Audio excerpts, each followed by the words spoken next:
کی نشانی ہے، لیکن بالخصوص رات جو ہے اس کا اپنا مقام ہے۔ اگر آپ 5 نمازیں دیکھتے ہیں تو 2 نمازیں دن میں ہیں اور 3 نمازیں رات کے اندر آ جاتی ہیں۔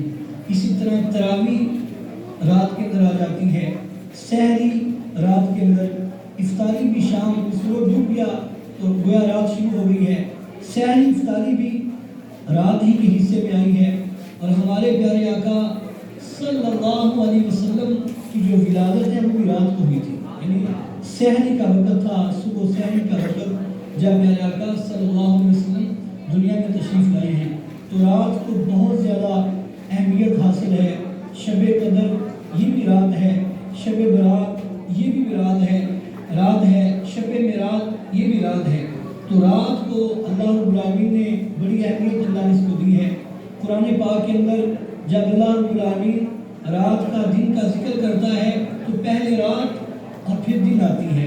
قرآن پاک میں اللہ فرماتا ہے هو الذی جعل لکم اللیل لتسکنوا فیہ والنہار مبصرا۔ اللہ فرماتا ہے کہ اللہ وہ ہے جس نے رات کو بنایا تاکہ تم رات میں سکون حاصل کرو، سو جاؤ، آرام کرو۔ دن کو اس لیے بنایا کہ تم اللہ کا فضل تلاش کرو۔ تو پہلے رات اور پھر دن ہے۔ قرآن پاک کے اندر پہلے رات اور پھر دن کا ذکر ہے، اور شب قدر یہ بھی رات ہے۔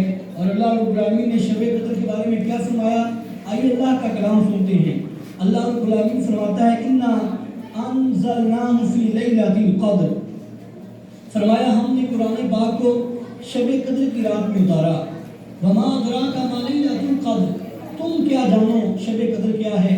لیلۃ القدر خیر من الف شہر، شب قدر 1000 مہینوں سے بہتر رات ہے۔ یعنی یہ جو رات شب قدر ہے عام رات نہیں، 1000 مہینوں سے بہتر رات یہ ایک رات ہے۔ اور 1000 مہینے کو اگر آپ جوڑیں گے سالوں کے اندر پتہ ہے کتنے بنتے ہیں، 83 ایئر دینا تخت یار۔ ایک رات آپ کو عبادت اگر مل جاتی ہے، تھوڑی دیر کے لیے آپ کھڑے ہو گئے ہیں، اللہ کی بارگاہ میں جھک گئے ہیں، اللہ کو راضی کر لیا ہے، ہاتھ باندھے ہیں، سبحانک اللہم پڑھ رہے ہیں، الحمدللہ رب العالمین پڑھ رہے ہیں، رکوع میں سبحان ربی العظیم پڑھ رہے ہیں، پھر کھڑے ہوتے ہیں، سامع اللہ لمن حمدہ کہتے ہیں، ربنا ولک الحمد کہتے ہیں، سجدے میں جاتے ہیں، سبحان ربی الاعلیٰ بولتے ہیں، التحیات میں بیٹھتے ہیں، التحیات للہ والصلوات والطیبات یہ پڑھتے ہیں، پھر اینڈ آتا ہے ربی اجعلنی مقیم الصلاۃ ومن ذریتی پڑھتے ہیں۔ اتنی سی عبادت اگر آپ شب قدر کی رات کو کر لیتے ہیں تو اللہ رب العالمین 1000 مہینوں سے بہتر ہمیں ثواب عطا فرمائے گا۔ یہ چھوٹی بات نہیں ہے، اور یہ رات صرف ہمیں ملی ہے، ہم سے پہلے یعنی حضور اکرم صلی اللہ علیہ وسلم کا صدقہ ہے یہ رات ہمیں ملی ہے، وگرنہ اس سے پہلے آدم علیہ السلام سے لے کر جناب عیسیٰ تک کسی امت کو، کسی نبی کو یہ رات نصیب نہیں ہوئی۔ جو رات مجھے آپ کو ملی ہے اس میں ہمارا کوئی عمل دخل نہیں، یہ سب کا سب حضور علیہ السلام کا صدقہ ہے۔ اللہ رب العالمین نے حضور کے صدقے ہمیں شب قدر عطا فرمائی ہے۔ اور شب قدر یہ عام رات نہیں، پوری سورت قرآن پاک کی سورہ القدر پارہ نمبر 73 کے اندر موجود ہے۔ پوری سورت اس کے اندر اللہ رب العالمین نے اس کی شان کو بیان کیا ہے، انا انزلناہ فی لیلۃ القدر۔ یہ جو قرآن پاک تم پڑھتے ہو، جو قرآن پاک تم سنتے ہو، آج تراویح کے اندر یہاں بھی ختم ہو رہا ہے، نہ جانے کتنی سینکڑوں ملین مساجد کے اندر قرآن پاک پڑھا جاتا ہے، ختم کیا جاتا ہے۔ کتنے حافظ ہیں، کتنے لوگ قرآن پاک شروع کرتے ہیں، پڑھتے ہیں، سنتے ہیں۔ یہ جو قرآن پاک ہے یہ بھی شب قدر کی رات کو اتارا گیا ہے، یعنی رمضان اور قرآن۔ حدیث کے اندر آتا ہے کہ یہ دونوں قیامت کے دن اللہ کی بارگاہ میں سفارش کریں گے۔ رمضان کہے گا کہ اے مولا میں نے دن کو اس بندے کو کھانے پینے سے روکے رکھا۔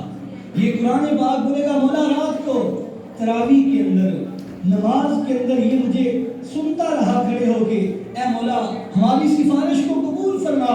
اللہ رب العالمین اس کی سفارش کو قبول فرما کے جو بندہ رمضان کے روزے رکھتا ہے اور قرآن پاک کی تلاوت کرتا ہے، اللہ رب العالمین اس بندے کی بخشش فرما دے گا۔ اور حدیث میں آتا ہے پیارے آقا صلی اللہ علیہ وسلم بالخصوص یہ جو رمضان کا آخری عشاء چل رہا ہے، یہ جو راتیں ہیں 21ویں رات، 23ویں رات، 25ویں رات، 27ویں رات، 29ویں رات، ان 5 راتوں کے اندر جتنی عبادت کرتے تھے کسی اور مہینے رات کو اتنی عبادت نہ کرتے تھے۔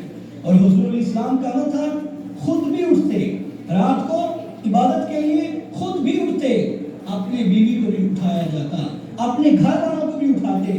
تو یہ سنت میرے اور آپ کے لیے بھی ہے۔ ہم جب خود اٹھتے ہیں ہمارا کام ہے ہمارے بچوں کو ہم اٹھائیں، اپنی بیوی کو اٹھائیں، وہ بھی نماز پڑھیں۔ حضرت عائشہ فرماتی ہیں حضور علیہ السلام رات کو خود بھی جاگتے، ہمیں بھی جگاتے، خود بھی عبادت کرتے، ہم سے بھی کرواتے، اور جتنی عبادت اس ایک رات کے اندر آپ کرتے تھے شب قدر کو آخری عشرے کی تاک راتوں میں کہیں اور بھی آپ نے اتنی عبادت نہیں کی۔ تو رات محترم یہ جو اعتکاف میں ہمارے 5 نوجوان آفتاب ہے، ساحل ہے، حافظ حسین، حافظ رضا، شاہ رخ، یہ 5 بچے جو بیٹھے ہوئے ہیں، اعتکاف کا مقصد حضور اسلام فرماتے ہیں میں نے اعتکاف کیا ہے شب قدر کو پانے کے لیے۔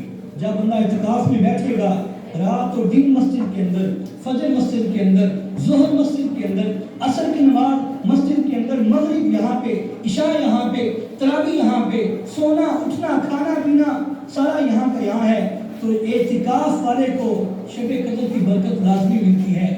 ہر انسان یہ نیت کرے کہ زندگی میں کم از کم ایک بار ہر مسلمان اعتکاف کی نیت کر لے، جب موقع ملے اب ابھی سے پلان شروع کر دیں، اگلے سال یا اس سے اگلے سال، لیکن ہر مسلمان کو چاہیے کہ زندگی کے اندر کم از کم ایک بار وہ اعتکاف ضرور کر لیا کرے۔